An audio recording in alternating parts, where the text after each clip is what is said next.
Juan Danner. I am gay, identify as gay, but I, love the queer umbrella, the queer family. My pronouns are he, him. New York. I love it here. I am not a native.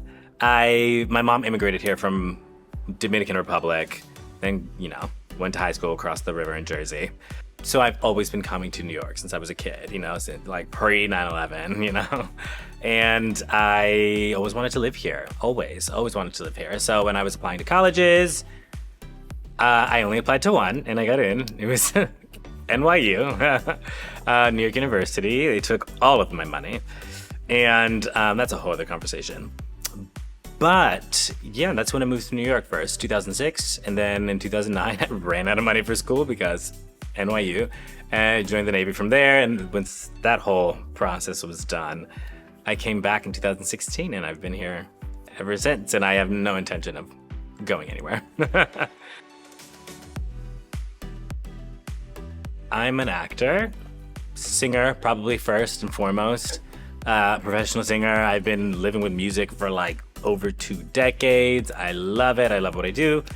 Do mostly musical theater. I do some film and TV stuff. I feel very grateful that my job is what I love. Right? Shit. That's good. That's me. I'm an artist, and I love to use my work to bring awareness to some of the, maybe not darker corners, but the corners of our society that need attention. Yeah.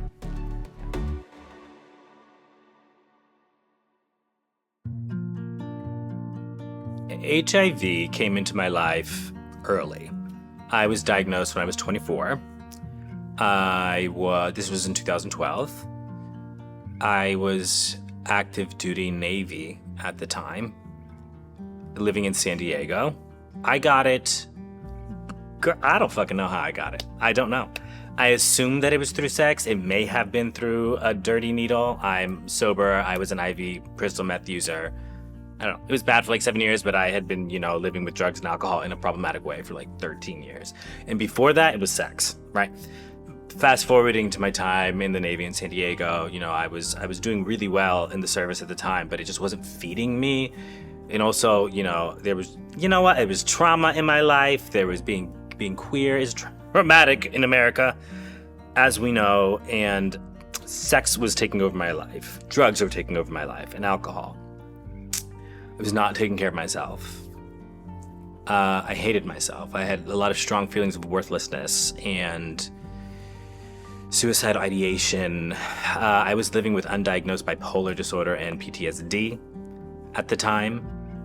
And, I just, the impulse to feel, to get some of that love hormone and dopamine was strong, and the patterns were already there in my behavior. So it was just guy after guy after guy after guy after guy after guy, stupid drugs, blah, blah, blah, blah, blah, blah. So all of that stuff, I had the foresight to get tested every 3 months, and I did it through the city of San Diego because I didn't want to, go through the Navy because, I tested positive. I'm pretty sure I contracted it Thanksgiving weekend of 2011. And I tested in December, and by January, the city of San Diego was like knocking on my door trying to find me. They ended up calling my mother because I wasn't picking up, because I knew something was going on, and I was unable to tolerate nor handle anything at that point in my life. Eventually, they came to my friend's house where I was hanging out for a weekend, and in this caretaker's car, I was given my HIV diagnosis. I remember, just like a fucking film, hearing went out. And I was hyper focused on the car vent, cause I was shock. And then as my hearing's coming back, and I kind of just shut down. To be honest, I was almost waiting for that to happen, because I hated myself back then. I hated myself. So January, the city of San Diego got in touch with me. February, I officially got the diagnosis from the military. I also was diagnosed with Hep C before the treatment. And then I also had a cancer scare all in the same month. I had anal dysplasia, and I had the step before cancer. So it was a lot. It was a lot.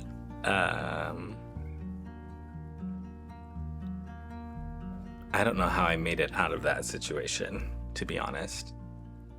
But I did.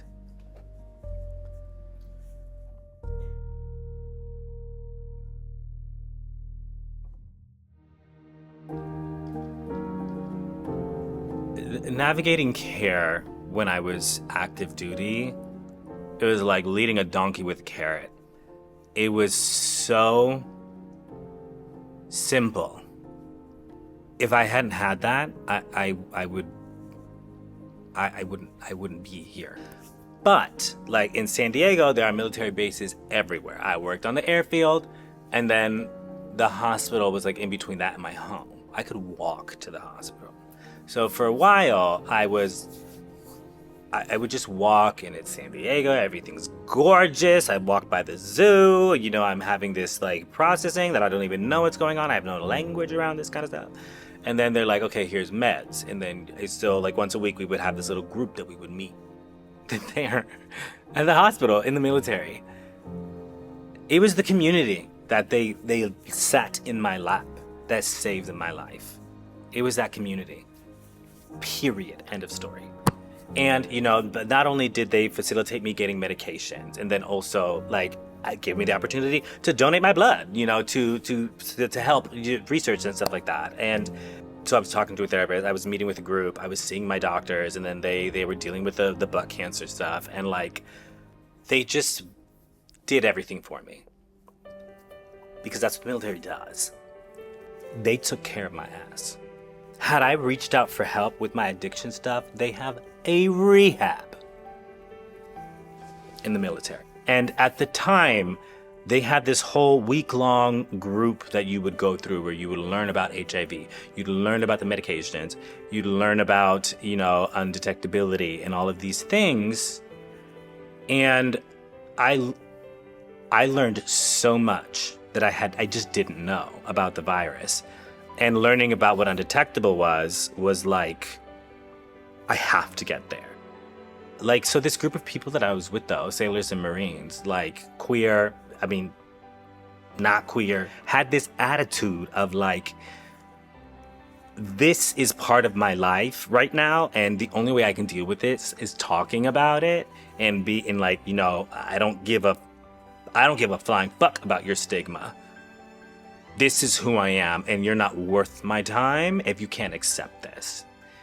And so that's the attitude that kind of was draped on me that I learned and I picked up around my HIV, and then later spilled into Hep C, which spilled into my recovery. And I'm so grateful for it. I am so grateful for that attitude. You know what it really was, too? I met my husband. I knew he was special. And so I was really scared to tell him about my HIV because I liked him a lot. Like we didn't fuck on the first date. Like I was good to go.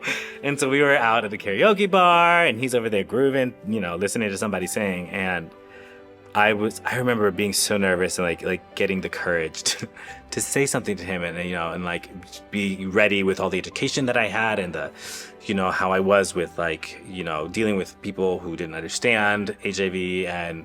And I told him, and then he was like, what? Oh, so what? So we have to be more careful. And then turns back and watches the person who was singing. I was like, huh? So I am extremely fortunate, and I know that I'm fortunate that I then, got into a romantic relationship with somebody who not only had education about HIV, but had also dated somebody before who had HIV. And this is before PrEP. This was before all of that stuff.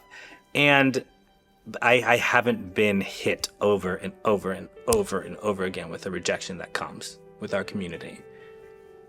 And that hasn't taken away my voice, which is why I'm using it.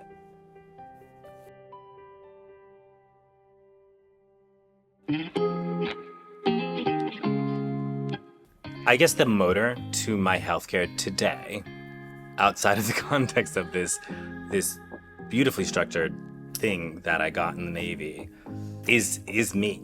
I'm the difference. Because I have to be the one to seek care. I had to reach out for help to get sober, and that was the key to my healthcare. That's because now I know how to ask for help. Now I can tolerate uncomfortable emotions or maybe uncomfortable conversations, or now I know the questions to ask. I am the driver of this for me. And because I'm an addict, and because I'm human and I'm not perfect, I have a really, really, strong community of people who I'm honest with on weekly basis, multi-weekly basis, who will call my ass out if I'm not taking care of me, or will show me how, So the key is me, but the fuel is the community. Today, I feel liberated in the context of my healthcare, in spite of all of the wonderful things that are going on. I am undetectable, and I have been undetectable for 11 years. And my husband is negative. And I used to say, and he's always been negative, but duh, of course he's always been negative. And instead of having to go to the hospital when a condom breaks, if a condom breaks or whatever, we're past that point now, but it's just a non-issue. It's a non-issue. That peace that has brought into my sex life has been fantastic. I feel liberated in my healthcare because I've been doing it long enough that I know the benefits of it. What's scary is something that I don't know. I do not like the unknown, and I don't like surprises. But I understand that the fear of that and what that does to me is worse than acknowledging it, than dealing with it. Because I'd rather know that I have butt cancer and they take care of it. I'd rather know that I'm undetectable, that I'm still undetectable, and that my freaking CD4 count is higher than most people who don't have it. So that's worth everything to me. I no longer sit and feel like hot spikes in my body because I'm thinking about the virus. I don't feel dirty anymore. I can laugh about this. I make a joke all the time. I do not have it. Your name is not in one of my T cells, honey. So just move along. The confidence to know that I can take care of myself no matter what, that is freedom. That's freedom. If I can deal with HIV, I can literally deal with anything. Period. End of story. And I can. I can, yeah.